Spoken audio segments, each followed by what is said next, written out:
Saturday, June 4, 1853, the Brooklyn Daily Eagle. Greenpoint. Among the places which have sprung up as the fruit of our long-continued prosperity, and come into notice within the 2 or 3 years that have just passed, we know of none which has had a more rapid growth, or which is destined to take a more important position in the future than that which is growing up on the narrow strip of land lying between Bushwick and Newtown Creeks on the East River and known as Greenpoint. Until very recently, this point of land was a mere waste, save for purposes of farming, but it is now alive with the busy hum of the various industrial occupations, and dwellings of suitable dimensions and of great neatness are going up in every direction. Already the place has the appearance of a new city. The inequalities of the land are yielding to the spade of the digger, and the graded streets and regular squares indicate the confidence entertained by the holders of property that the place is to have a rapid and long-continued growth. Greenpoint adjoins Williamsburg on the north and is about opposite to 20th Street, New York. The new ferry, which has been projected, will run across to 14th Street.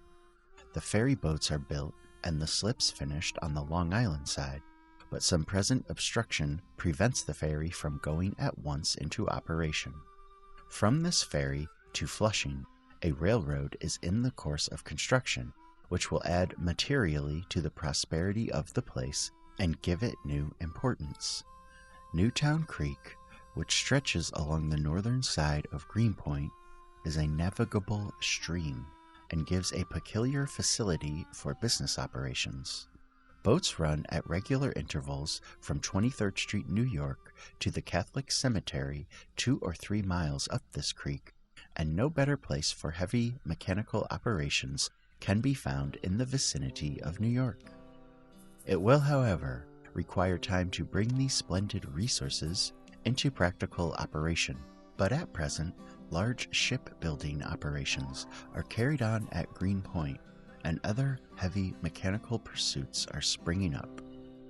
Among these is an immense establishment for building of Francis's metallic lifeboats. The building in which the manufacture is carried on has been recently erected by a wealthy company, of which Horatio Allen is president, Frederick H. Wolcott and N. Bliss executive committee, Mr. Francis superintendent, and Marshall Lefferts treasurer.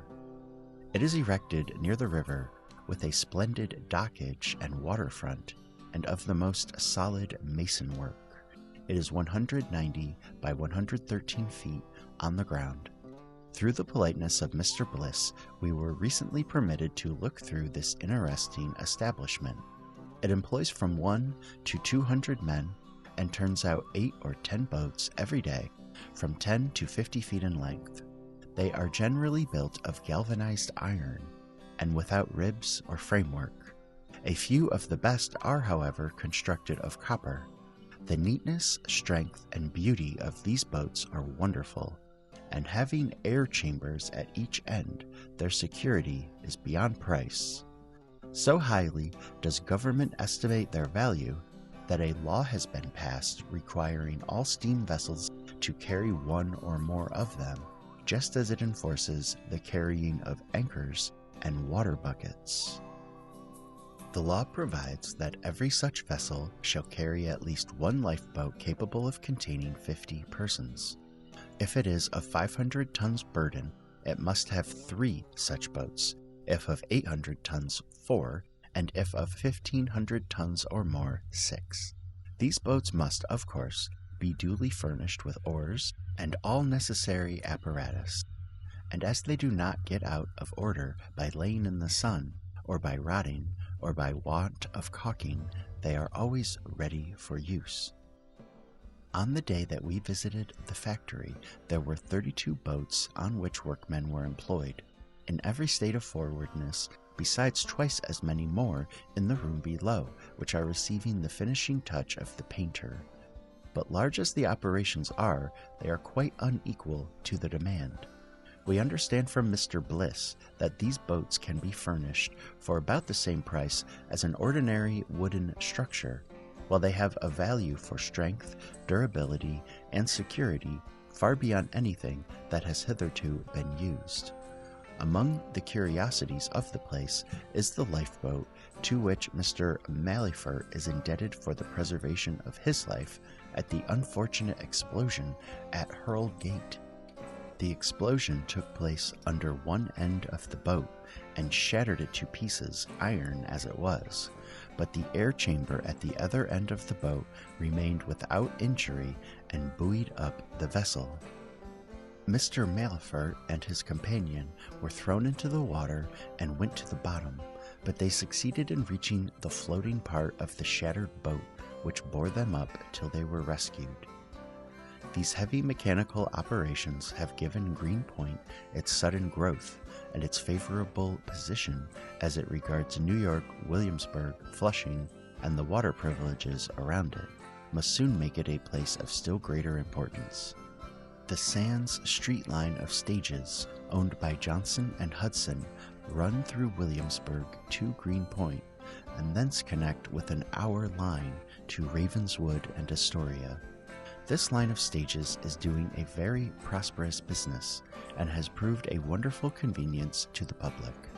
Stages leave the Fulton Ferry every 15 minutes, and the stud of horses, numbering some 200, are unsurpassed by any line connected with our city.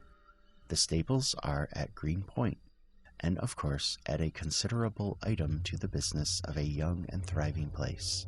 Just beyond Greenpoint, the improvements are also of a marked character. The point of land on the other side of Newtown Creek, owned by Reverend Dr. Knott of Union College, is being graded and will soon be in the market, while Ravenswood is already extensively known as one of the most beautiful places on our island.